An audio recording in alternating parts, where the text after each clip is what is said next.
Hello, Mega Love shoutout. Ayan. Good morning. Dito ulit tayo sa ating kusina.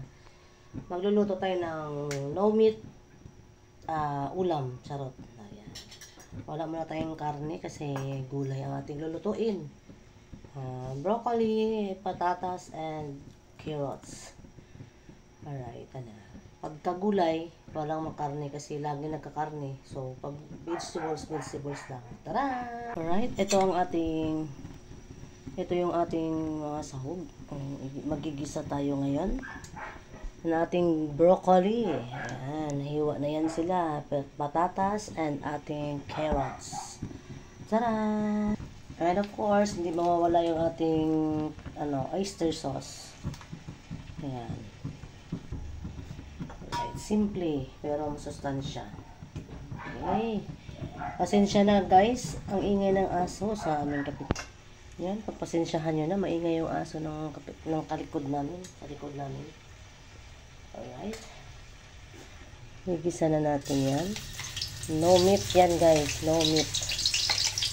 Kasi yung aking panganay ay pag-gulay, ayaw talaga niya na may karne. Lalo pag itong gulay na to.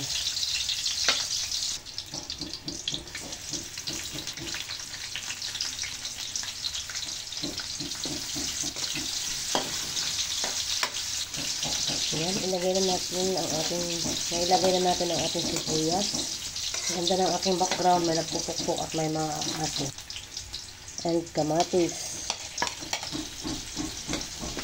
Dapat gisang-gisa ang kamatis guys.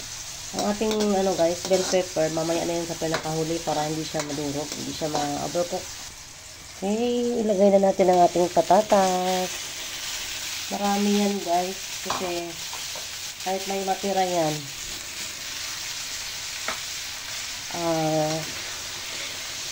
kahit may tira to, kakainin pa rin ni panganay ito. Ayan. Simple pero masustansya at masarap. Simpleng luto lang yan. Simpleng ulam. Lagay na natin ang ating shrimp. Shrimp na pala ang gamit ko. Kapag gulay guys, madalas shrimp or pansit. Nor shrimp ang gamit ko. Mas malasa siya. Alright. Pasensya na sa kawali as usual. Maingay. Lagyan natin ng kaunting magic. Yan. Okay. Okay pa sa alright. Ayan, mabilis lang yan siya maluto guys, no? Kasi ang ating gulay ay hindi naman pang matagalan yan. So, ilalagay na natin yung ating. Tignan natin muna kung malambot na ba. Kunti pa kulang. Ang patatas ay niluluto ko talaga. Kasi yan lang kinakain ni Bunso naman. Ang patatas. Kahit ang carrots, wag. At saka broccoli. So, ang ginawa ko pala sa broccoli, since medyo may yan siya, diba? Medyo matapang yung amoy. Ang ginawa ko, ang hinugas ko dyan is, ilahanuhan ko siya ng mainit na tubig, kumukulong tubig. Para yung tapang ng kanyang amoy matatanggal. Okay. Ayan na po yung ating gulay. Oy, masustansya. Gulay na walang karne. Nasaan ka pa?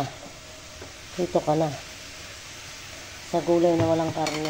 Hindi po ako nagkakarne pag gulay madalas. Bihira lang po ako nagkakarne guys. Kasi sabi nga naman ng doktor, magkarne ka na 1 week. Once a week ka na lang gulay. Bawiin mo na. Sa gulay wag ka na magkarne. Ayan. Yan po ang ginagawa ko talaga madalas. Pag nagulay ako, walang karne. Lalo na kahit ang gulay, ayaw ng panganay ko na may karne.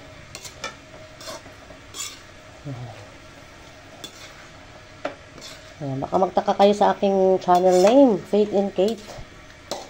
Si Faith is si Bunso, and si Kate is ate. Ayan. Si Faith and Kate channel. Thank you so much for supporting Faith and Kate channel. Alright, si Faith and Kate channel. Kinisa lang po talaga yan at lagay na natin to para half cook lang din siya. Ating bell pepper. Wow. O diba guys, sa simpleng luto, masustansya na. Makuha ka ng sustansya at solve na. Okay, takpan natin saglit.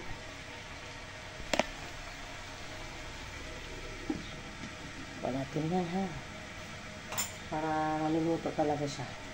Okay, i-check na natin, titingnan natin kung ano na ang kanyang status. May status pa.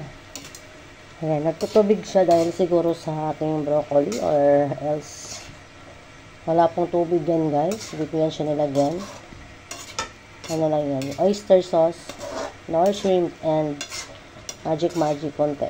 Ayan, sarap ng ating ulam. More on gulay lang muna tayo. Kasi nakakapanghina po, puro karne. Ayan, pwede yung patatas. So, ang carrots is hindi pa gaano. Try natin yung ating broccoli. Ang broccoli naman guys, gusto ko dito is half cook lang din. Yung crunchy.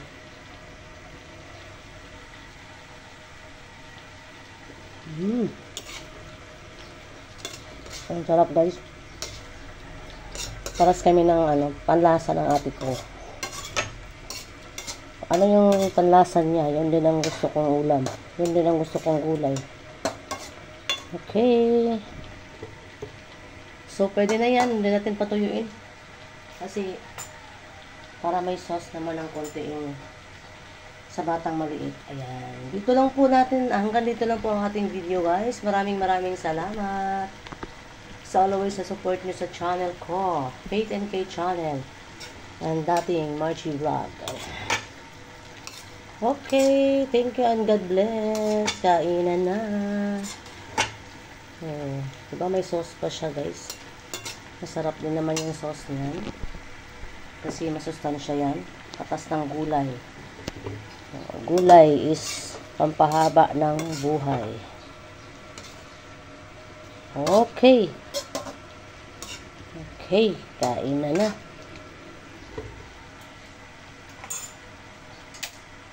Ayan. Okay, thank you. God bless.